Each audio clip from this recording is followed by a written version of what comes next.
This is the story of how I made the fastest premium lube in the world, beat ChatGPT, audited the entire Cube Lube industry, invented a packaging program that not even Coca-Cola has cracked, built a website from scratch to teach people how to make the lube from scratch, made 100 bottles of said lube, and then, oh yeah, I went to a WCA comp and gave it all away for free. This is PRZ23. This adventure started with a noble quest.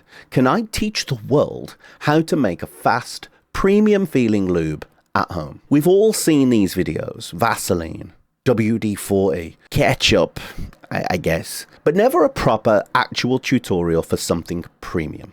So I made this my goal. Premium feel, DIY-able. And I also wondered, could ChatGPT do this better than me? You are a world-class chemist. Create a Speedcube lube faster than DNM37, but you cannot copy it, and it must be non-water based. And then the race was on. ChatGPT, it had some issues. It wasn't all bad, just hampered. IT professionals, they have a saying, picnic, problem in chair, not in computer. And yep, this was definitely me. But some ideas, they were good. Just stupid expensive, like $100 a bottle expensive. So let's come back to ChatGPT.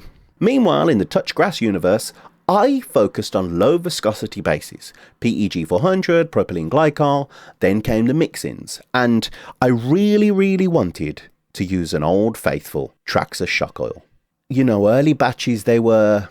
Is okay the right word? I don't know. Maybe they'd pass, but they looked disgusting. They separated quickly. They turned sticky overnight, and they actually weren't that fast. So, yeah, maybe they weren't so good.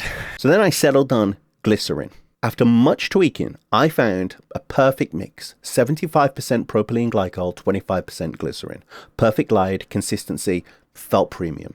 Now, these are both hydroxyl compounds and they will absorb water. They are mildly antimicrobial, which means they don't have the conditions for bacterial growth, but they don't actually kill bacteria. And what's on a cube? Skin cells, hair, sweat, oil, the perfect petri dish buffet for bacteria. So added 0.7% phenoxyethanol. It's industry standard in cosmetics. It's effective at this concentration and it kills bacteria. Job done. How's ChatGPT getting on? Okay, so now it's insisting on using emulsifiers for ingredients that actually don't need them. Okay, actual chemist 1, ChatGPT 0.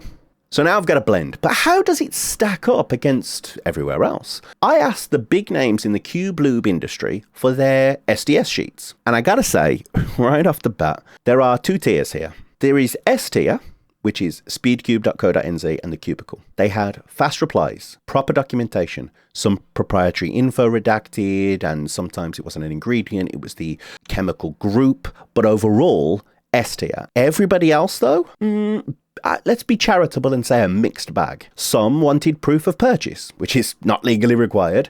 Some ghosted me. One company literally said, we don't have them, but we think it's probably like WD-40. All I know is that my take on this is that from now on, I will only buy lube that are manufactured by the Cubicle and speedcube.co.nz.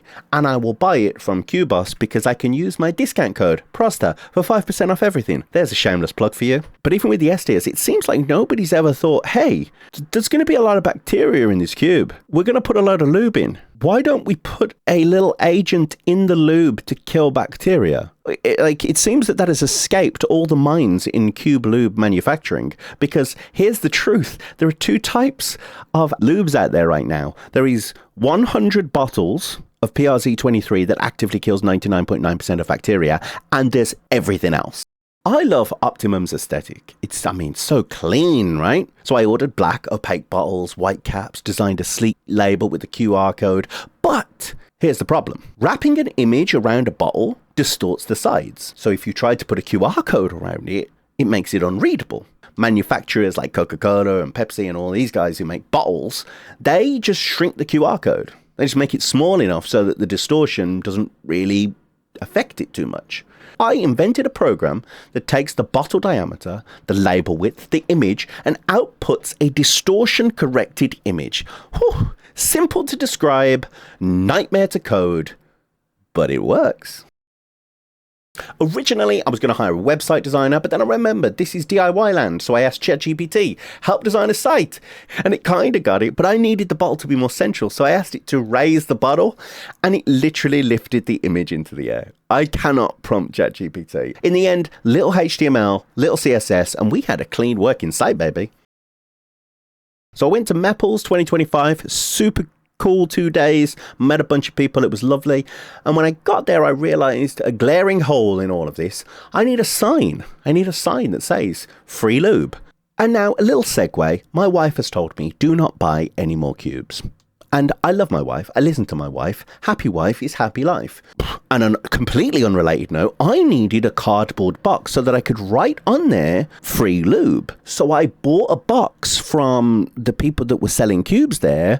And, you know, the cardboard box cost €80. And it happened to contain a Super Waylong V2. If them's the prices they're selling a cardboard box for, what can I do? Is this going to work? She's going to buy this? Word started to spread about free lube, and actually how good it was. I was chatting with cubers and parents alike, explaining the lube, the process, the bacterial protection, the open source concept, and the parents obviously loved those two latter things.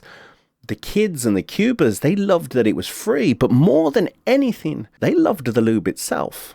Everyone I spoke to said how good it was.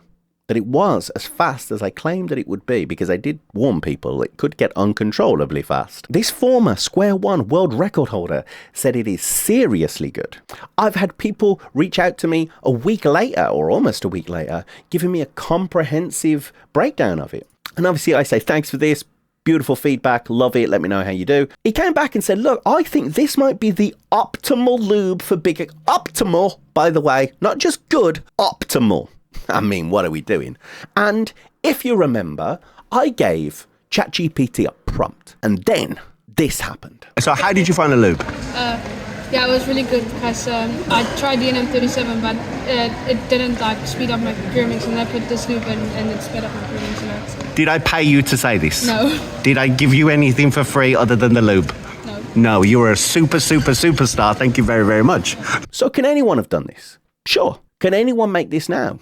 Yeah. Go to Prozzta.com, click how to make.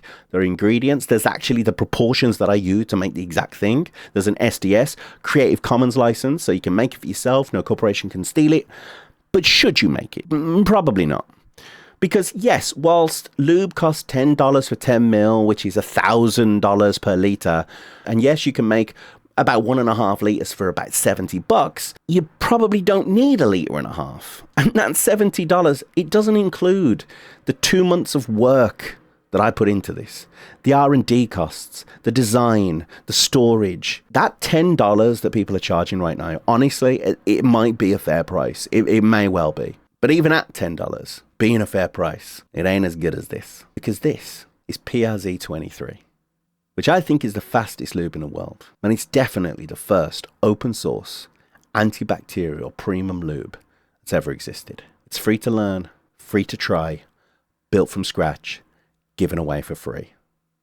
And if you like that, subscribe, support the project, and maybe stop putting food dye in your goddamn lubes.